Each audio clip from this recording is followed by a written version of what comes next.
ತುಂಬಾ ಕೆಮ್ಮು ಬರ್ತಾ ಇದೆಯಾ? ಹಾಗಾದರೆ ಈ ಟಿಪ್ಸನ್ನು ಫಾಲೋ ಮಾಡಿ ತುಂಬ ಸುಲಭದಲ್ಲಿ ಮಾಡಬಹುದು.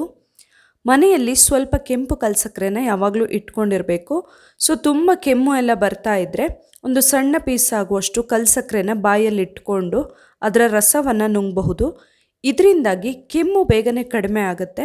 ಒಣ ಕೆಮ್ಮಿರಲಿ ಅಥವಾ ಕಫ ಕಟ್ಕೊಂಡು ಕೆಮ್ಮು ಬರ್ತಾ ಇದ್ದರೆ ಕೂಡ ತುಂಬ ಹೆಲ್ಪ್ ಆಗುತ್ತೆ ಇದು.